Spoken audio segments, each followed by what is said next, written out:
Hello every one welcome back. അപ്പോൾ ഇന്ന് ഞാൻ വന്നിരിക്കുന്നത് നല്ലൊരു അടിപൊളി കൂട്ടാൻ്റെ വീഡിയോ ആയിട്ടാണ്. നല്ല സിമ്പിൾ റെസിപ്പിയാണ് കേട്ടോ. അത് ആർക്ക് വേണമെങ്കിലും ഉണ്ടാക്കാവുന്നേ ഉള്ളൂ, അത്ര അടിപൊളി അത്.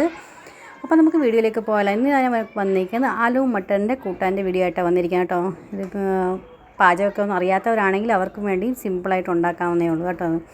അപ്പോൾ ഏറ്റവും ആദ്യം നമുക്കൊരു പ്രഷർ കുക്കർ അടുപ്പത്ത് വെക്കുക. അതിനകത്ത് കുറച്ച് എണ്ണ ഒഴിച്ച് കൊടുക്കുക, പിന്നെ കടുക് ഇട്ട് കൊടുക്കുക. കടുക് പൊട്ടിയതിന് ശേഷം ജീരകം ഒരു 1/2 ടീസ്പൂൺ ഇട്ട് കൊടുക്കുക, പിന്നെ കുറച്ച് കായപ്പൊടിയും ഇട്ട് കൊടുക്കുക. ഇതെല്ലാം കൂടെ സോട്ടേ ചെയ്തതിന് ശേഷം നമുക്കൊരു സവാള പൊടിയായിരുന്നു അതും കൂടെ അതിനകത്തൊന്ന് ആഡ് ചെയ്ത് കൊടുക്കാം. എന്നിട്ട് നമുക്ക് കുറച്ച് കറിവേപ്പിലയും കൂടി ഇട്ട് കൊടുക്കാം. ഇതെല്ലാം കൂടി നന്നായിട്ടൊന്ന് വഴറ്റിയെടുക്കണം. അതിനുശേഷം ഒരു 3-4 പച്ചമുളക് ചെറുതായിട്ട് അരിഞ്ഞ് അതും കൂടെ വേണം ഇട്ട് കൊടുക്കാനായിട്ടാണത്. അപ്പോൾ ഒത്തിരി അങ്ങ് എരിവ് മക്കൾ കഴിക്കാത്തവരാണെങ്കിൽ പച്ചമുളക് സ്കിപ്പ് ചെയ്യാം കേട്ടോ, കുഴപ്പമൊന്നുമില്ല. അപ്പോൾ അത് അനുസരിച്ച് വേണം ആഡ് ചെയ്ത് കൊടുക്കാനായിട്ട്. കുറച്ച് ഒരു 5-6 അല്ലി വെളുത്തുള്ളി ഞാൻ ചതച്ച് അതും കൂടെ അതിനകത്തൊന്ന് ആഡ് ചെയ്ത് കൊടുക്കുന്നുണ്ട്. നമുക്ക് 2 തക്കാളി ചെറുതായി അരിഞ്ഞ് അതും കൂടെ ആഡ് ചെയ്ത് കൊടുക്കാം. പിന്നെ ആവശ്യത്തിനനുസരിച്ച് ടേസ്റ്റ് അനുസരിച്ച് ഉപ്പിട്ട് കൊടുക്കാം നമുക്കത്. ഇതെല്ലാം കൂടി നന്നായിട്ടൊന്ന് പെട്ടെന്ന് വഴണ്ടി കിട്ടാനാണ് നമ്മൾ അങ്ങനെ ചെയ്യുന്നത്. ഇതിനകത്ത് എനിക്ക് ഇച്ചിരി ഡ്രൈ ആയെന്ന് തോന്നിയപ്പോൾ 1 ടേബിൾ സ്പൂൺ ഞാൻ കുറച്ച് വെള്ളം കൂടെ ഒഴിച്ച് കൊടുക്കുന്നുണ്ട്. എന്നിട്ട് നമുക്ക് അടച്ച് നന്നായിട്ട് തക്കാളിയൊക്കെ വെന്ത് ഉടഞ്ഞ് വരുന്നവരെ നമുക്കൊന്ന് വെയിറ്റ് ചെയ്യാം. ലോ ടു മീഡിയം ഫ്ലെയിമിൽ വെച്ച് കൊടുത്താൽ മതി. ഇടയ്ക്ക് വേണമെങ്കിൽ ഒരു വട്ടം ഇളക്കി കൊടുക്കാം കേട്ടോ, അങ്ങനെ വേണം ചെയ്യാനായിട്ട്. അപ്പോൾ ഇതെല്ലാം നമുക്ക് ഇളക്കിയതിന് ശേഷം ഒന്ന് അടച്ചെന്ന് 1-2 മിനിറ്റത്തേക്ക് നമുക്കൊന്ന് വേവിച്ചെടുക്കാം.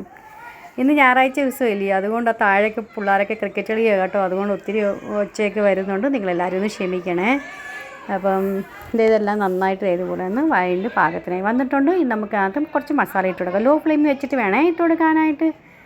1/2 ടീസ്പൂൺ മഞ്ഞൾപ്പൊടി ഇട്ട് കൊടുക്കാം, 1 teaspoon Kashmiri red chilli powder ഇട്ട് കൊടുക്കാം, 1/2 ടീസ്പൂൺ എരിവുള്ള മുളക് ഇട്ട് കൊടുത്തിട്ടുണ്ട്. പിന്നെ 2 ടീസ്പൂൺ നമുക്ക് മല്ലിപ്പൊടി ഇട്ട് കൊടുക്കാം. ഇതെല്ലാം കൂടി നന്നായിട്ടൊന്ന് വഴറ്റിയെടുക്കാം. ഇനി നമുക്ക് അതിനകത്താണെങ്കിൽ കിച്ചൻ കിങ് മസാല, ഗരം മസാല അല്ലെങ്കിൽ സബ്ജി മസാല ഏതാ ഉള്ളതെന്ന് വെച്ചാൽ അത് 3-ൽ ഏതെങ്കിലും ഒരെണ്ണം ഇട്ട് കൊടുത്താൽ മതി കേട്ടോ. ഞാനിപ്പോൾ kitchen king masala 1 table spoon ഇട്ട് കൊടുത്തിട്ടുണ്ട്. ഇത് മസാലയൊക്കെ ഇച്ചിരി ഡ്രൈ ആയിരിക്കുമെന്ന് തോന്നിയപ്പോൾ കുറച്ച് വെള്ളം ഒഴിച്ച് കൊടുക്കുന്നുണ്ട് കേട്ടോ. അപ്പോൾ അതൊന്ന് ഇളക്കിയതിന് ശേഷം നമുക്കൊന്ന് അടച്ച് എണ്ണയ്ക്കൊന്ന് തെളിഞ്ഞ് വരുന്നത് നമുക്കൊന്ന് വെയിറ്റ് ചെയ്യാം കേട്ടോ. മസാലയ്ക്കൊന്ന് വെന്ത് വരട്ടെ. ഒത്തിരി ഡ്രൈ ആയെന്ന് തോന്നുവാണെങ്കിൽ ഇച്ചിരി ഇതുപോലെ വെള്ളം ഒഴിച്ച് കൊടുത്താൽ മതി കേട്ടോ. അപ്പോൾ അടിക്കൊന്നും പിടിക്കാതെ കരിയാതെ മസാല നന്നായിട്ടൊന്ന് വഴണ്ട് കിട്ടും കേട്ടോ. അപ്പോൾ അതൊന്ന് അടച്ച് ഫുള്ളായിട്ട് അടയ്ക്കേണ്ട ആവശ്യമില്ല, ചെറുതായിട്ട് മേളിൽ കൂടെ ഒന്ന് അടച്ചു കൊടുത്താൽ മാത്രം മതി. 1-2 മിനിറ്റത്തേക്ക് ഒന്ന് അടച്ചു കൊടുത്തതിന് ശേഷം ഇതുപോലെ എണ്ണയൊക്കെ തെളിഞ്ഞ് വന്ന് കഴിയുമ്പം ഇനി നമുക്കാണെങ്കിൽ ഒരു 2-3 ഉരുളക്കിഴങ്ങ് ക്യൂബ്സൊക്കെ മുറിച്ച് വെച്ചിട്ടുണ്ട്, അതും അതിനകത്ത് ആഡ് ചെയ്ത് കൊടുക്കാം. പിന്നെ 1/2 കപ്പ് ഗ്രീൻ പീസ്, ഇവിടെ ഇപ്പോൾ ഫ്രഷ് ഗ്രീൻ പീസ് കിട്ടും കേട്ടോ. അപ്പോൾ അത് ഞാൻ ഇട്ട് കൊടുക്കുന്നുണ്ട്. നിങ്ങളുടെ അങ്ങനത്തെ ഇല്ലെങ്കിൽ രാത്രിത്തേക്ക് കുതിർത്തി വെക്കണേ, ഓവർനൈറ്റ് കുതിർത്തിയതിന് ശേഷം വേണം ഇട്ട് കൊടുക്കാനായിട്ട്. ഇനി നമുക്കാണെങ്കിൽ ഒരു 1/2 ടീസ്പൂൺ ഉപ്പും കൂടെ ഇട്ട് ടേസ്റ്റിനനുസരിച്ച് വേണം ഇട്ട് കൊടുക്കാനായിട്ട്. ഞാനിവിടെ എൻ്റെ ടേസ്റ്റിനനുസരിച്ചാണ് ഇട്ട് കൊടുക്കുന്നത്, നിങ്ങളുടെ ടേസ്റ്റിനനുസരിച്ച് വേണേ ഇട്ട് കൊടുക്കാനായിട്ട്. ഇതെല്ലാം കൂടി നമുക്കൊന്ന് ഇട്ട് ശേഷം 2-3 മിനിറ്റത്തേക്ക് നമുക്ക് അടച്ചൊന്ന് എണ്ണയൊക്കെ ഒന്ന് തെളിഞ്ഞ് വരുന്നത് നമുക്കൊന്ന് വെയിറ്റ് ചെയ്യാം. ലോ ഫ്ലെയിമിൽ വെച്ച് കൊടുത്തിട്ട് വേണം ചെയ്യാനായിട്ട്. എപ്പോഴും ഏത് വെജിറ്റബിൾ കറി ഉണ്ടാക്കുകയാണെങ്കിൽ ഇതുപോലെ മസാലയ്ക്കകത്തിട്ടൊന്ന് നന്നായിട്ടൊന്ന് വഴറ്റിയെടുക്കണം. അതിന് ശേഷം വേണം അതിനകത്ത് വെള്ളം ഒഴിച്ച് കൊടുക്കണം. വെള്ളം എപ്പോഴും ഒഴിക്കുമ്പോൾ ഒരു മീഡിയം ടെമ്പറേച്ചറിലുള്ള ചൂടുവെള്ളമോ അല്ലെങ്കിൽ ഇച്ചിരി എന്നാലും ചെറിയ ചൂടുള്ള വെള്ളം വേണം ഒഴിച്ച് കൊടുക്കാൻ. പച്ചവെള്ളം എടുത്ത് ഒഴിച്ച് കൊടുക്കൽ, അല്ലെങ്കിൽ ടെമ്പറേച്ചർ ഡൗൺ ആയി കഴിഞ്ഞ് കഴിഞ്ഞാൽ പിന്നെ കളറും ചേഞ്ച് ആവും. പിന്നെ ഉരുളക്കിഴങ്ങ് നല്ല സോഫ്റ്റായിട്ട് വെന്ത് കിട്ടുക, ഇച്ചിരി ഒരു കല്ലിച്ച പോലെ ഇങ്ങനെ ഇരിക്കും കേട്ടോ. അപ്പോൾ അതുകൊണ്ട് എപ്പോഴും വെള്ളം ഒഴിച്ച് കൊടുക്കുമ്പോൾ ചെറുതായിട്ട് ചെറിയ ചൂട് വെള്ളം വേണം ഒഴിച്ച് കൊടുക്കാനായിട്ട്. ഞാൻ ടേസ്റ്റ് നോക്കുമ്പോൾ എനിക്ക് ഇച്ചിരി ഉപ്പ് കുറവാണെന്ന് തോന്നിയപ്പോൾ കുറച്ച് ഉപ്പും ഇട്ട് കൊടുത്തിട്ടുണ്ട്, കുറച്ച് മല്ലിയിലയും ഇട്ട് കൊടുത്തിട്ടുണ്ട്. ഇനി ഒരു മീഡിയം ഫ്ലെയിമിൽ ഒരു 2-3 വിസിൽ വരുന്നത് നമുക്കൊന്ന് വെയിറ്റ് ചെയ്യാം. അതിനുശേഷം കുക്കർ തണുത്തതിന് ശേഷം വേണം അത് തുറന്ന് കൊടുക്കാനായിട്ട്. അതിൻ്റെ മുകളിൽ കുറച്ചും കൂടി മല്ലിയില വെതറി കൊടുക്കാം.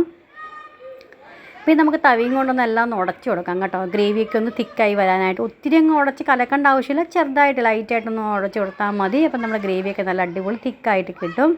ഇനി ഒരു 5-10 മിനിറ്റത്തേക്ക് ഒന്ന് റെസ്റ്റ് ചെയ്യാനായിട്ട് വെക്കുക. അതിന് ശേഷം ഇത് സെർവ് ചെയ്യാവുന്നേ ഉള്ളൂ. അപ്പോൾ ഇങ്ങനെ നമ്മുടെ ആലു മട്ടറിൻ്റെ സബ്ജി റെഡി ആയിട്ടുണ്ട്. സെർവ് ചെയ്യാനായിട്ട് നിങ്ങൾ തീർച്ചയായും ട്രൈ ചെയ്ത് നോക്കിയിട്ടുണ്ടെങ്കിൽ ഇഷ്ടപ്പെടുന്നുണ്ടെങ്കിൽ ലൈക്ക് ചെയ്യാനും ഷെയർ ചെയ്യാനും സബ്സ്ക്രൈബ് ചെയ്യാനും മറന്നുപോലെ. നെക്സ്റ്റ് ഒരു വീഡിയോ ആയിട്ട് വീണ്ടും കാണാം. Bye friends, thanks for watching.